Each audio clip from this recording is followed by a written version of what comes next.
What are the differences in training methods in Europe versus America? Are coaches in general evolving with the game? What are some of the things Coach Thorpe has done with his NBA players to improve them? The only question left is, say it with me, you in?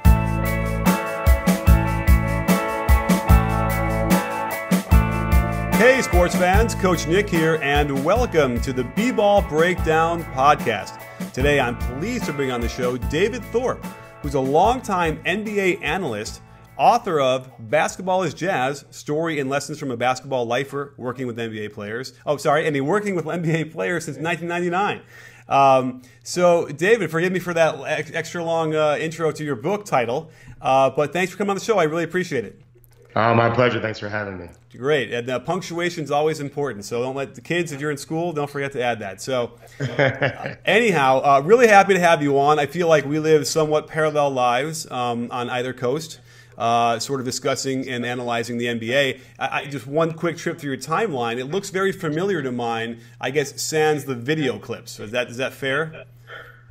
Sure, yeah. I strictly tweet game stuff, and I don't do a lot of it. I'll probably start doing more this year for the first time. But yeah, the video stuff I used to do was always on ESPN. Mm-hmm. I didn't do it anywhere else. But that's kind of what I do. I have a consulting business. I've been helping NBA guys a long time, and I grab clips. I was doing it all morning this morning. I have some clients that play over in Europe, and sending them clips of what they did poorly in their games yesterday. And yeah, I've been doing that kind of stuff. So yeah, very similar. So are you taking those clips and then like recording a voiceover over that, or writing on the screen, or what? How do you share the information they need to know? Typically, I'll discuss something with them via text and or voice, and then I send them a 10, 13-second clip of what it is I'm talking about, and then we might even talk about it afterwards. Okay. Every player learns differently, and every player digests stuff differently. So I have some really visual learners. I have some guys that just need to talk me. As long as I talk them through it, they see it.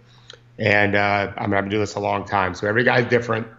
I've got a couple of young guys now overseas, so I have to do more video with them because they really can't see it yet. One of them is an NBA prospect from Israel. He's only 22. He's probably the best under 24 player in Israel, and he's a little Goran Dragic version, not that little, really athletic, super energetic point guard that just beat Hapoel Jerusalem, which was Amari Stoudemire's team last year in a tournament. Who won the championship last year. Hapoel did. They just beat him, and this guy's got a chance, but he's 22. He's a kid, so you really got to go slow with him. Whereas my more veteran guys, it's pretty easy. Sure. Is he in the Luka Doncic mode, or is he someone different than that? The guy in Israel. What's his name? Iftak Zev. He starts for a team called Nahariya. Everyone recruited him, but he wanted to have the ball in his hands as a 22-year-old and make all the mistakes you need to make when you're 22 and just learn. To me, he's more like Dragic. He's lefty. He doesn't necessarily put his head down and just fly like Dragic always has done. He has his head up pretty good. He sees the floor pretty well. Shoots it.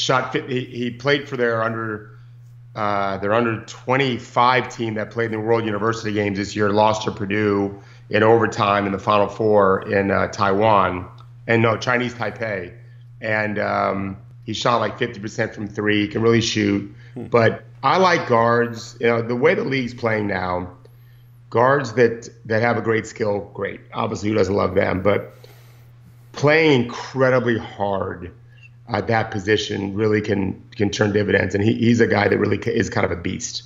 Okay, well, we'll have to keep our eye on him, and perhaps a breakdown could come out of that too if I can dig up some footage. Because I love that. I love trying to get into the other markets and seeing what else is happening. Because who knows? I think the next Michael Jordan could very well conceivably come from somewhere else, not from the United States. It seems like there's so many billions more people, right? It's only a matter of time.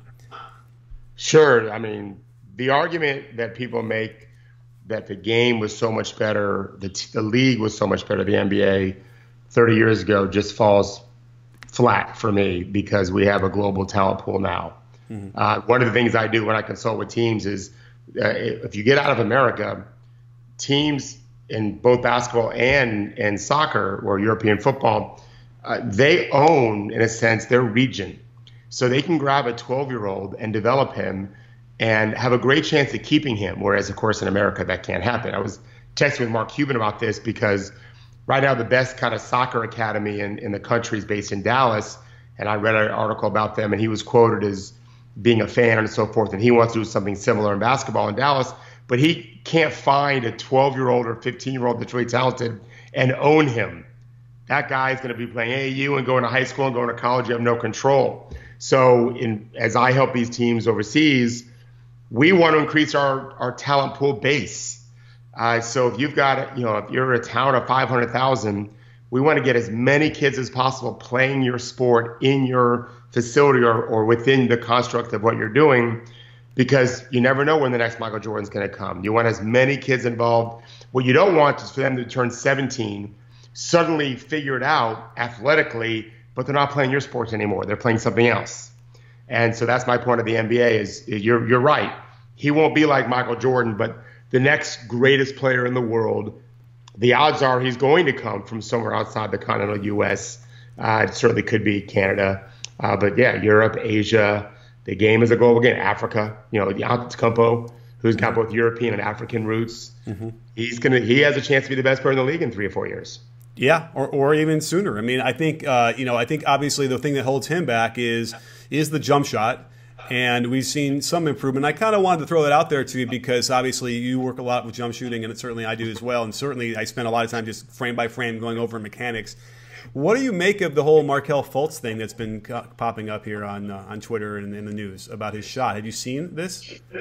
I've only seen the headline. I haven't watched it yet. I'm going to watch them play sometime this week. What are they saying about it in particular? I knew shooting wasn't his strength. That doesn't worry me so much, but what are they saying? Well, here's the thing. He did shoot elite from 3 in college. His free throw percentage wasn't great, but basically he's completely revamped his mechanics, and now he's shooting it like way out in front of him here, and it's a total hitch, and it's frightening. But what's even more frightening about it is that he's doing it now. Like a week before the season starts, or when the season's starting. And apparently Brett Brown had come out and said something like the fact that it wasn't them. They didn't want him to do that, but he's, just trying and experimenting. And I just feel like, and I don't know if people really understood on Twitter. I was like all caps saying this is not the time to do that. And I'm wondering if you can, even illuminate further as to why it's a damaging idea a week before the season starts. Well, yeah. I mean, I probably didn't think a genius to say what you just said. I agree with you. I have a couple of thoughts. One is, first of all, I always kind of teach arms folded. I want the ball tight to our body when we shoot the ball. That's where your power base is.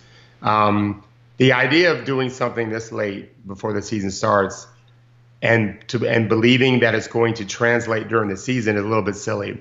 Most players in the height of competition, and we're talking about the NBA here, they're going to kind of revert back to what they've always done. Unless it becomes habit. And so that takes lots of hours. That takes lots of reps. I've always been a big believer in seeing long-term, big picture. So if I have a player at 21, Omri Caspi is an example of a guy that I had at 21. He made 7 threes his entire career in the EuroLeague. It just wasn't part of his game. And so we just started slowly kind of building that shot that first year. He shot well. I didn't see him for a few years. He was busy working with other guys with the Kings, and I didn't get involved with him. And then when I next helped him, he had called me because his shot had just fallen apart completely. It was a mess. And so once again, we didn't say, okay, you're going to be a great shooter this year. What we said, we just try to rebuild what we thought would be a good foundation for him. And we thought it would take a couple years. But we said to him, you're going to be a 40% three-point shooter if you just give it time and continue to grow. It's almost like growing a garden. For Fultz, I have no idea if this form is going to work for him. Every person anatomically is built differently. It's almost like shots are almost like fingerprints. You don't really see too much that are exactly alike. But if he just stays with it, maybe it can work out for him. I don't like the idea of being in front of his body, not just because there's no power way out there, but also it's where the defense is typically. Yeah. So why would you want to put the ball close to where the defender is? That's weird to me. I'll read up on it. Like I said, I saw the headline. Yeah, and there's video on Twitter. It's easy to find. You'll see it. And the thing was, a couple weird things. And funny that you mentioned Omri Caspi because he shoots it a little bit away from his body. And because I was watching him practice the Warriors last week, And it's interesting, and I wouldn't be surprised he was having trouble if he shooting that way from 3 because of the power. It sort of dissipated a bit. But he also talked about, Fultz was talking about how he wanted to continue to raise his set point. And, I think when you and I were growing up, that was sort of what we wanted. The idea that, you better have that ball elite highbrow ridge or higher or even over your head. And, it seems to me that now that we've seen Steph and Lillard and Nash and these guys shoot almost like little kids in front of their face, that's really not such a thing that we should stress anymore, right? I look at it. I have a 16-year-old son. I help his AAU teams and his high school teams, and he shoots just like Steph does. It wasn't my decision. It was him watching a million games of Steph, and it's very easy and natural for him. When I say shoots like Steph, I mean mechanically, not result-wise. Right. he can really shoot. I think he's got a chance to be a great player. He's just a sophomore. We'll see.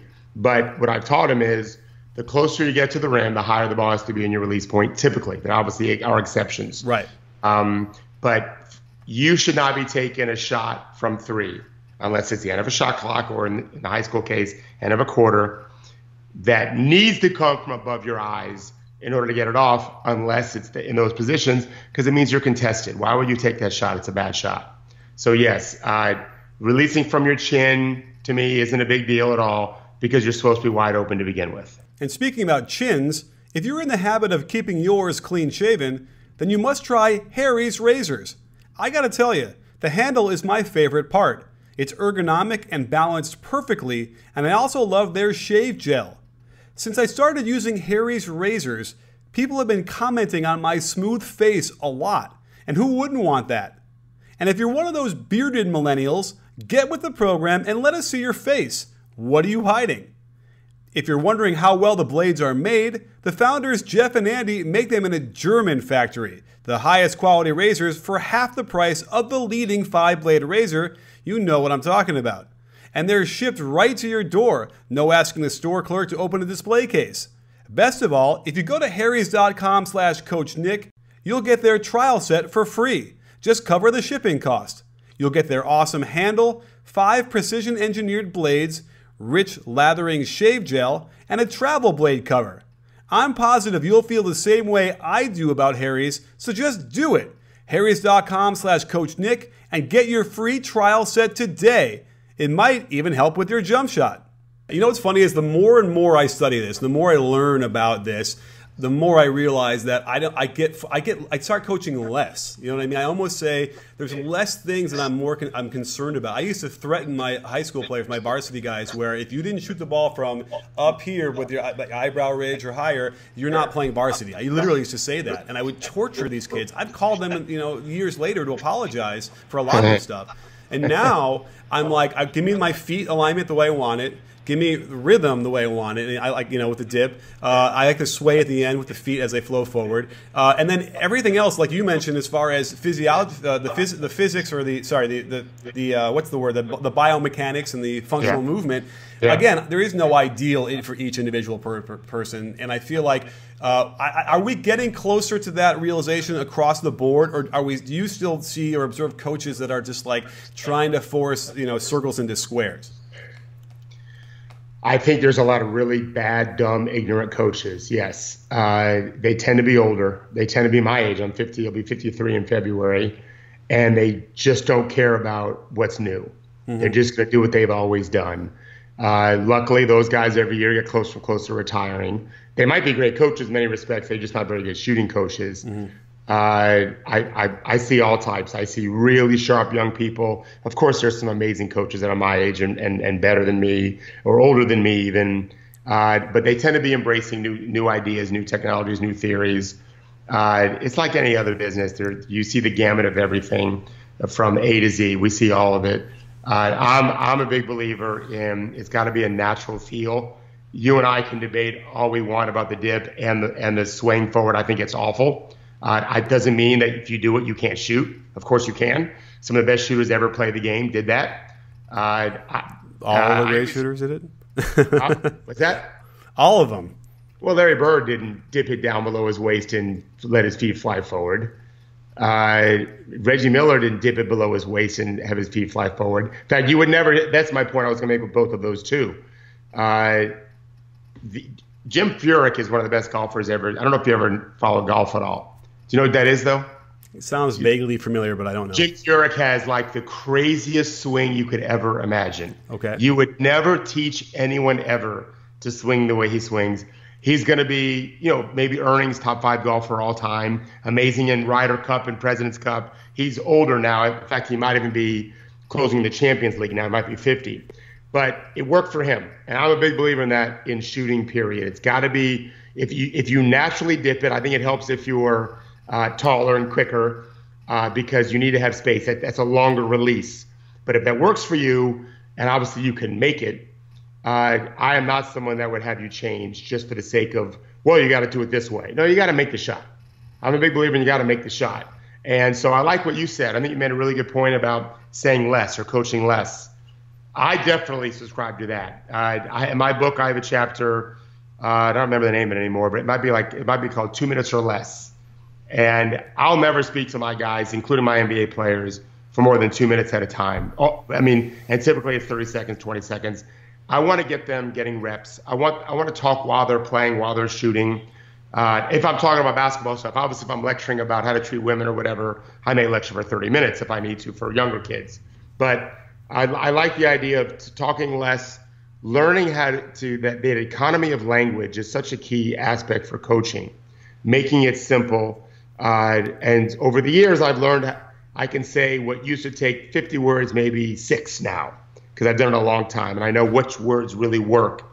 And it's the same thing. So I'm thinking about a sculptor, right?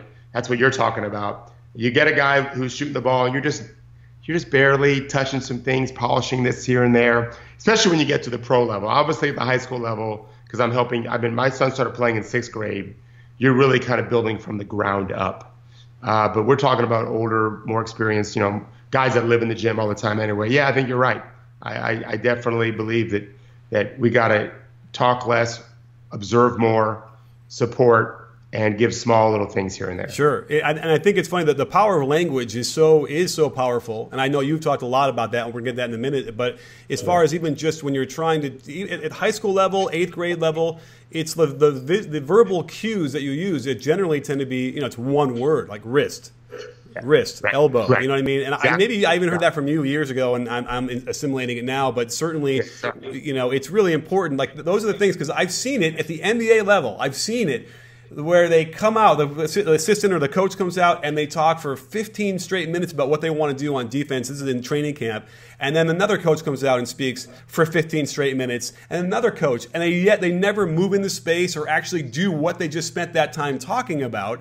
And as if they're going, and by the way, credit to the team. I won't say which team, but they stood there at attention, listened, they were focused. I mean, they were professional doing that, but I was amazed. I would have been like pacing back and forth and looking all around. I don't know what, but it's kind of crazy when you think about it. And even at the shooting stuff too, there are some coaches out there that are revered that when I listen to a lot of things they say, it's so rooted in 1994, right. And it's not really what happens. And I think their argument tends to be, well, they'll figure it out. We have the basic points that we want to really stress fundamentally. And like when they don't do those things, it's because they will eventually figure out that that's what they need to do, as opposed to me, like, the dip is a good example.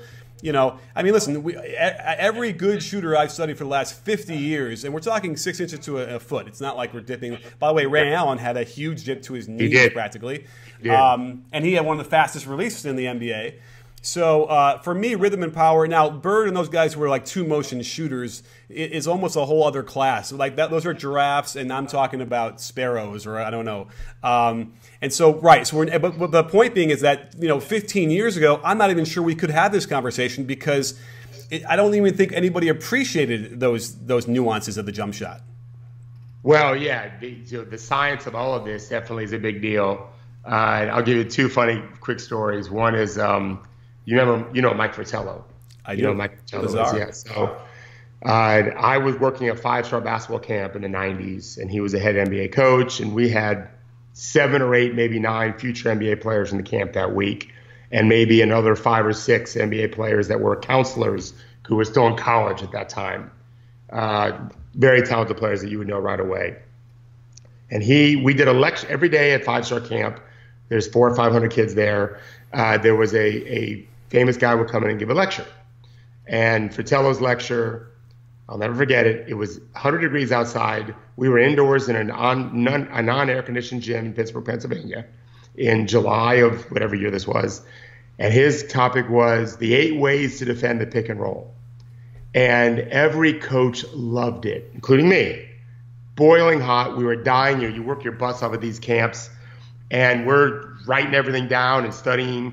And these poor kids who can't lay down on the ground, they have to sit up at attention. 8 ways to defend a pick and roll. You think 15-year-olds care or 7-year-olds care about that? That's when I decided really, because I had brought a bunch of kids that I was training back then. I used to have a basketball academy, and I brought like 60 some odd kids to this camp. And I felt like every one of them is going to go home and tell their parents I never want to see Coach Thorpe again, because this is the worst hour of my life. And I was sensitive to the idea that as a teacher, you got to be aware of what your students are going through. And then the second thing I'll say, which I think you make a good point about the old school guys, I did a clinic once in Canada. It was myself, one of the real famous referees that you see all the time is from Minneapolis. I just forgot his name, and because I think they brought him because he was the shortest flight to Ottawa. And then Rick Majerus, who's now deceased.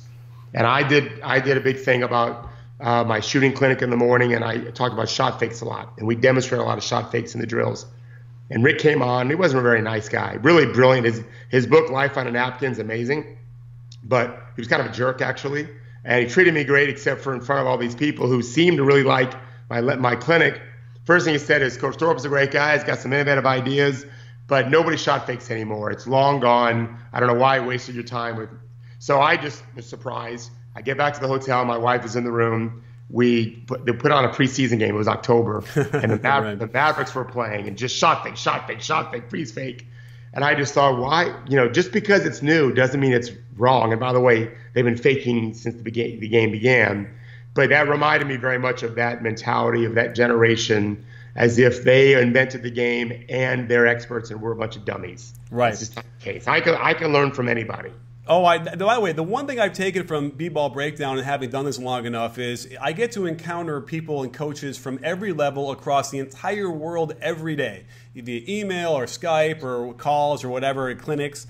And that is exactly what you discover, is that the best coaches is some guy like in a high school in Palo Alto right now. Like he's probably the best coach I've ever seen, a buddy of mine, Doc. And it's like nobody hardly knows about him. I mean, actually they do now because I've done some videos with him. Right. But it's like those are the guys who really know how to coach. It's like you could be an assistant in the NBA, maybe a former player, and you take over a team that's got 3 All-Stars on it.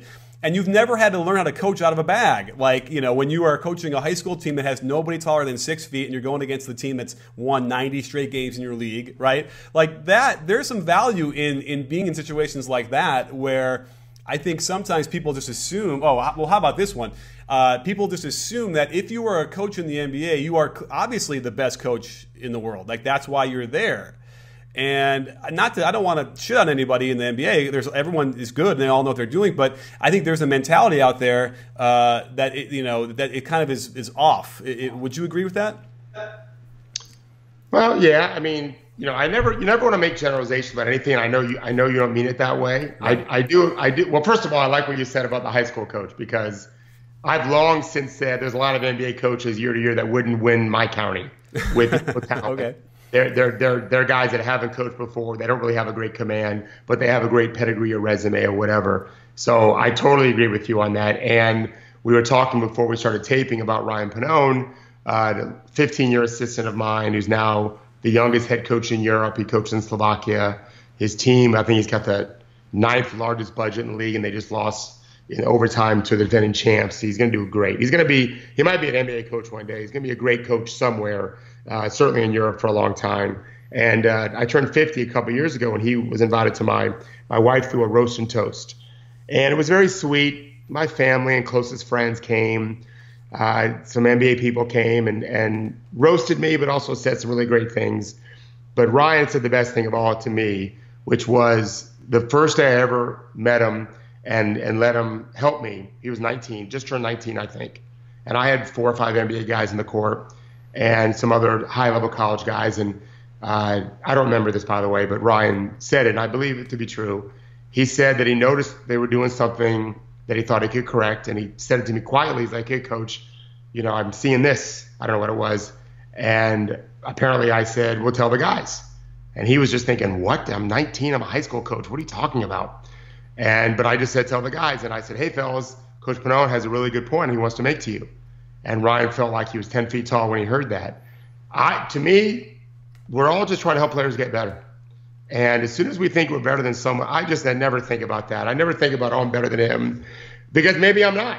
Maybe I am with the player that I'm working with, but maybe he's got a better feel for the guy he's working with. And maybe if he knew my player, he'd help him too. I've just never taken ownership or possession that way. We're all in the same business, trying to help people get better at basketball. And the truth is, we learn as much because we're always, like you said, you pick up so many things the more time you spend with players. And I famously say, I've never seen a shot I can't help except for one player. He was never an NBA player. He was a very good college player, but I had him when he was like 14. And I could never really help him to get to be a better shooter, but I helped him become a great player. But I will go through maybe 30 different things before I might stumble on what works. I'd love to say I know how to fix it, but I don't always know. Give me time, I will, but it might take a while. I'm going to run through everything I've learned in my life as a basketball coach and as a shooting coach or a specialist until I find that one thing that works for you that maybe hasn't worked for 5 years for anybody else, but it made sense to you. Every player is unique and different. Let's talk a little bit about that, because I feel like, in tennis, for instance, Sampras is out there playing and he strokes a certain way, and the tennis pros, there always seem to be, adjusting the fundamentals and figuring out, and they reverse engineer what we see the players do. And I feel like there's a really big backlash against that. Like, well, you can't shoot like Steph because he's Steph. Or you can't shoot like that guy or do that because he's that guy. Instead of, like, my take on it is, well, let's start to really look at what he's doing and let's reverse engineer these things. I mean, certainly with Steph, here's a guy that's doing something we've never, ever seen before on a level of shooting off the dribble and then catch and shoot.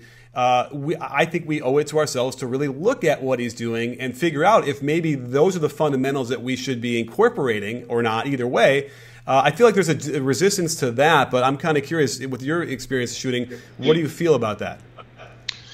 So I came up with a little formula a long time ago when someone asked me to define talent. And I said, it's in my book, I said, talent is production minus mechanics. Yes. Some people, let's just talk about from shooting, wad up, get 100 people in a room, wad up a bunch of paper, and have them stand equal distance to a trash can. Some guys are going to throw the wad of paper in better than others. And so going back to what you said intelligently, with those guys, we just want to be really careful. We don't want to overdo it because they're already good at it. Right. The biggest mistake you can make with a Steph Curry is to jumble his mind and body up into a lot of different analytical pieces, because that dude just throws it in. Okay, my experience, my first NBA client was Udonis Haslem, but pretty quickly after that, in fact, the same summer I trained Udonis, I trained a 19-year-old sophomore named Kevin Martin, who was in college. And Kevin shot way across his left eye, and he was 155 pounds as a sophomore, and 6'7", 155, 160, maybe 165. He was a tiny, skinny guy, crazy quick and athletic, but couldn't dribble at all, which is why his coach sent him to me. And over the years, we moved his ball a little bit. It got to be much more near his right eye, and he would bring it down to his hip. It just helped him keep it on that side. That was Pete Carrillo did that, not me.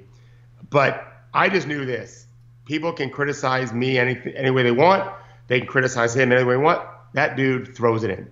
When I say throws it in, I'm talking about there might not have been a day in 12 years. Like, he still lives with me. He lives in Clearwater now. He comes to my son's games, he and his wife and his child. There might not have been a day where he didn't make at least 30 straight college threes. It really was like a layup to that kid. He walked into my gym this summer, and he's not touched the ball. This was in June. He had not touched the ball since January. And he made 8 straight NBA threes, and then he missed 2 in a row. But it was pretty amazing. My guys were in the gym were like, what in the hell? Some guys just throw it in. They just throw it in. And so with Steph Curry, he's got a lot of talent, but it definitely should shatter any illusion that you have to shoot the ball a certain way to make it with that kind of range, especially because he does. And so maybe you can't ever be like Steph. So what? So you can't be like Steph. Doesn't mean you can't get close to it. Doesn't mean you shouldn't try to be like him, unique to your own individual talent. But yeah, he's really gifted. Well, let's talk about Kevin Martin because it directly connects to. And by the way, you really felt like he got it back toward the right side because I feel like he kind of still kept it on the left side even throughout his career in the NBA. Oh, it would move it to his right hip, but then it would. I broke it down a million times. It was much more middle. You have to understand that it was 3 feet to the left of his left eye when I first met him. I mean, it was. I don't know how he did it. Now he averaged 22 a game as a freshman, and he couldn't dribble. He beat Florida State as a freshman, and as a junior, he scored 40. No, as a sophomore, he scored 46 at Georgia, shooting over his left eye. Yeah. So, right. And I get it. He was probably left eye dominant, right? He wanted to use that left eye to aim, and which directly connects to Lonzo Ball. And not that I want to talk about it because I've done the video on his, and I have no problem with the way he shoots. And in fact, they actually have video now. He's going to his right and pulling up and figuring it out. He's making it work. But what I want to talk about is that I had a tweet the other day based on the Laker game. I think you were watching the Lakers game too. Maybe you were watching last night. I'm talking about the first game. I watched the first game, the whole game almost. And then did you watch any of the summer league when he was playing?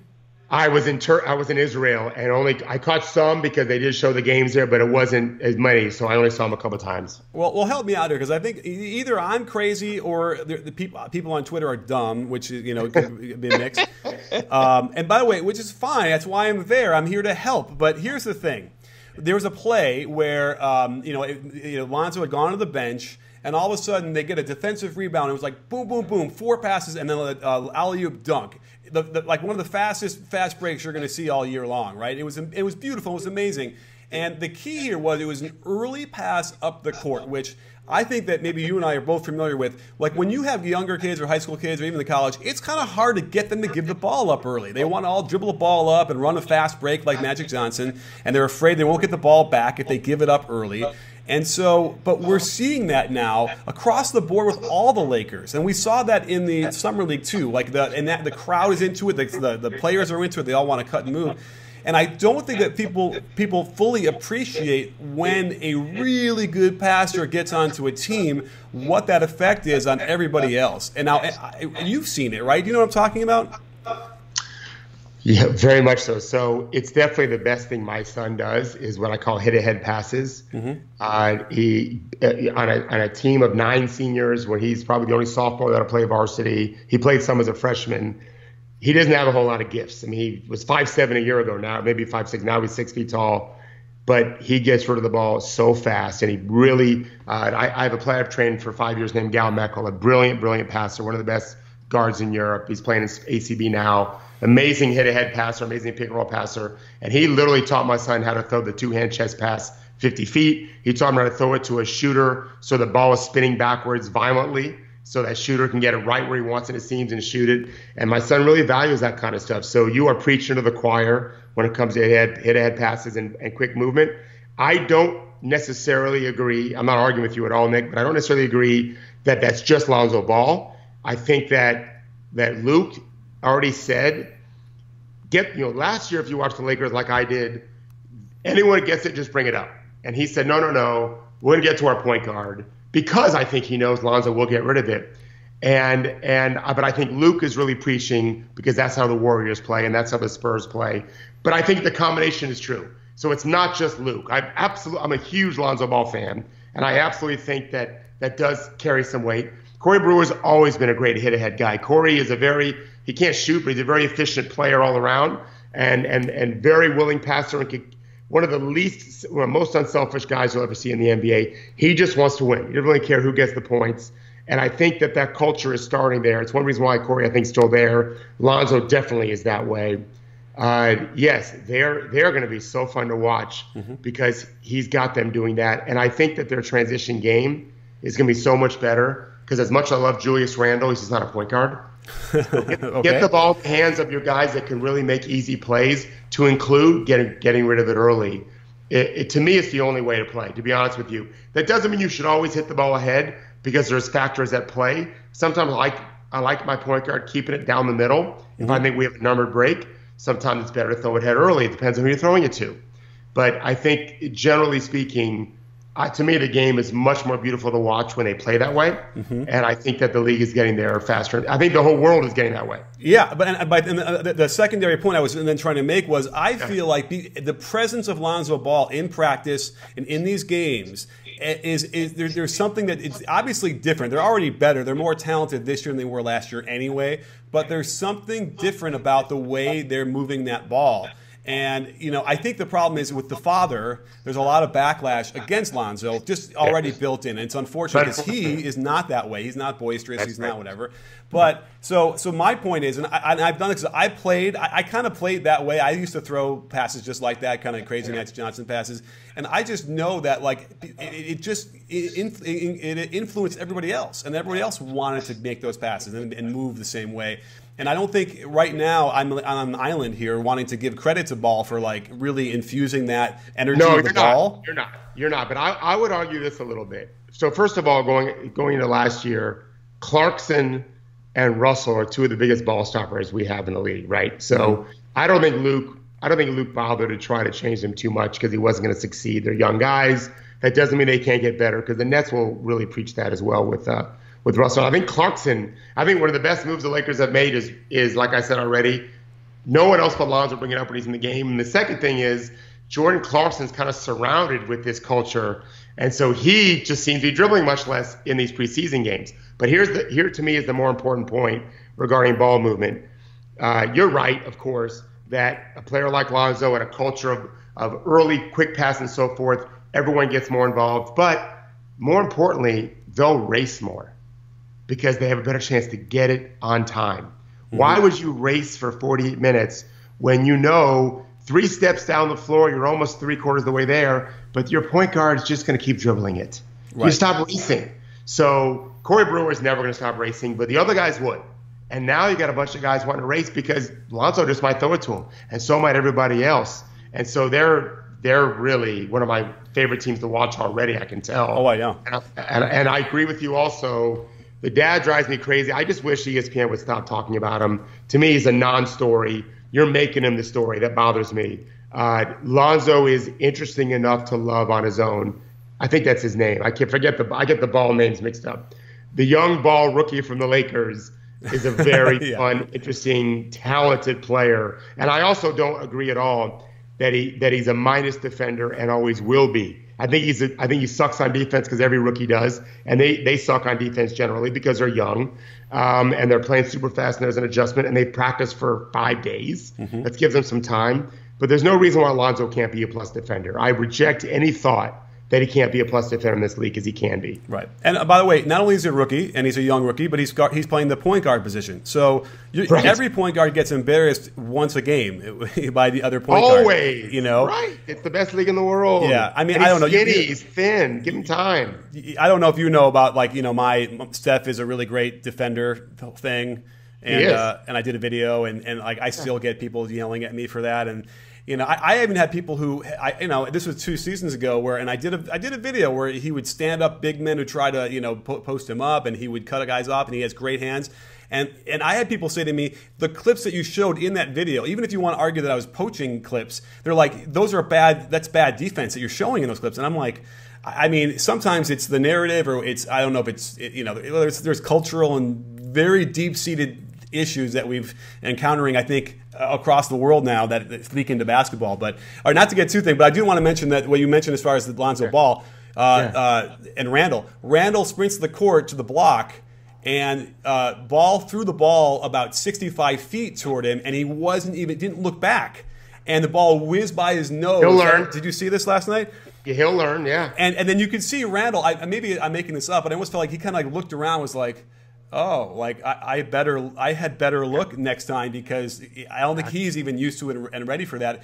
Not to say he's like Magic Johnson, but I remember reading about Magic when he first got there, and he'd be hitting guys in the head the whole time because they weren't ready for his passes. So I think there's a great example of we're going to start seeing. I mean, this is violently fast breaks, faster than even the Warriors. And what's fun about it is that it is a lot of control, and you never know what's going to happen. The ball could fly in the stands, or it could be a dunk. It's the most exciting brand of basketball to me, especially when you have athletes. It can be difficult if you don't have athletes or skill, whatever. The idea of playing fast just to play fast doesn't always make a lot of sense. But I think that Luke, I don't know if he's a good coach or not, but I know that he's seen what a good team looks like. We know that. Yeah. And there's a lot to be said for that. And I love what I've seen so far in the preseason. Something's working in their training camp. They're trying to do things the right way. Lonzo, to me, well, going back to Steph Curry, this is a really important point that I try to make when I talk to players all the time, when I talk to media people who tend to trash the James Hardens of the world. And there was a time where James Harden was just an atrocious defensive player. But we all, as human beings, and certainly as basketball players, we have a finite amount of energy. We just do for a game. We know this medically now. In fact, I was talking to the team that I'm working with in the English Premier League. I was talking to their under-23 head coach, who's from England, and his dad was a famous head coach of Real Madrid. And I said to him, I went to some training camp practices in America for this franchise, and I said, I noticed that no one ever stayed after practice to work on their shooting. This is in soccer. No one ever worked on their 20-foot shots and 20-yard whatever. And he said, well, they probably were medically redlined. They all had GPSs attached to their waist, their chest. They had their heartbeat checked. We know how they slept the night before. We were in North Carolina. It was 100 degrees outside and very humid. And the moment the doctors say he's done, he is done, because the risk for injury dramatically goes up. We know this now. We know that's why they sit people out, whatever. So, but it's the same thing, Nick, in games. You have a finite amount of quality energy. Quality. You don't just drop dead. Okay? Quality energy. And if you got to do everything on offense, then necessarily you're going to have to monitor what you do defensively. So one thing I say about Steph Curry, first of all, in terms of strength, he might be the strongest guy on the team, pound for pound, lower body. I believe the Warriors have said that. This is no weak dude. Okay? Right. But before Durant especially, he carried a huge offensive burden. That team transformed when he became the best offensive player in the league, not named maybe Harden or LeBron. You could argue those top three. But he did it a different way, and he's smaller and lighter. It takes more energy to do what he does. And it's not just the shooting. But by the way, and you know this, the shooting coach, if you don't have legs, forget about making those 30-foot shots. Right. And their offense largely is based on how wide that floor is spread and how vertically spread it is because of his depth as a shooter. Okay? So you have to give up sometimes defensively. You may have to mail it in. You may just have to give 50% because he's a pro. He gets it. The high school kid, think about this. When Joakim Noah, who plays to exhaustion, okay? You'll agree to that. Joakim plays till he's just dead every time. I think he played 24 minutes a game his sophomore year when they won the national championship because that's all he had. Look it up. Billy Donovan had to get him out because Joakim didn't know how to rest. Well, if you won in the last 5 minutes of the game, you better pull him out earlier. Well, Steph's a pro. He's a grown man. He knows he needs 30 X minutes a night, depending who they're playing in the playoff situation, whatever. And so he's going to have to pick his spots a little bit. But I have total faith in him as a defensive player. He's not Patrick Beverley, but none of us would argue who we'd rather have. Right, exactly. And by the way, I love Patrick Beverley, and he was in mid-season form the other night when I was watching. I mean, it's crazy how he can do that. I don't even know if I want to teach trying to pick up three-quarter court and the way he cuts guys off chest to chest. Well, listen, I didn't even get through half the things we needed to talk about. You've got to come back on the show. I got to get out. If you ever come to LA or I got to get to Florida, we have to get on the court and just talk some stuff and maybe film that because we can have a little battle royale on shooting because we got a lot of things to talk about stuff. Let me ask you, before we go, I'm kind of curious. I know the people listening to this might be interested. Really quickly, do you feel like following the ball with your eyes after the release is a thing that we at least need to look at? Sure. I've had players that did that. I mean, I've been teaching this game now since 1987. So I've had All-Americans going back to 1989 in high school going up. I've had players do everything. Most of my players don't do that typically. The reason why, the obvious one, is you tend to jerk your head a little bit when you do it if you're trying to follow ball flight, and that's a bad thing. But if you can do it and don't move your head, fine. But most of my guys, I always kind of compare, if you're shooting, you want to keep your eye right on the target and really focus. And golf, when I played golf and I learned how to play golf, my eye stayed on what was looking straight down, even after I completed my swing. I didn't want to change anything in my focus of that. But like I said, everyone is different. Everyone is different. So okay. I wouldn't say, oh my God, we have to change that. If I was teaching from scratch, I would have you initially focus on the whole rim. And lately I've been more towards back of the rim. I used to be whole rim. Now I'm a little more back of the rim because front rim's almost always going to be a miss. I'm big on arc, obviously. But yeah, once you get to the pro level especially, I'm game for almost anything. Okay. You know, guys can adjust lots of ways. Yeah, because if you look at the list of players that foul the ball on the release or after release of great shooters is so long that, and like you had mentioned really early, quickly before, you know, you have in your bag, you have a whole list of things that you work with players on. You try this, try that, try that, and so to me, it's almost like that is now moving up a little bit higher into my bag where he's struggling, he's not doing this. I'm like, okay, let's try this now, fouling the ball. There is some sort of psychological connection to being a little bit more aware of your mechanics when you foul the ball, and I'm still working out that stuff with some of these sports psychologist guys to see if there's any kind of we can get it closer to it. But anyway, food for thought, really interesting stuff. Okay, so promise me you'll come back and we'll do this again at some point in the next few months or something. We'll do more. That'd be great. Be happy to do it. Appreciate it. All right, great. We didn't even talk about royal jelly. We didn't talk about anything. So we got to, all right, we'll do that next time. But again, thank you so much, Coach, for coming on the show. And don't forget, sports fans, the B-Ball Breakdown, not a channel, we're a conversation. You in? Are you in, Coach? Yes, sir.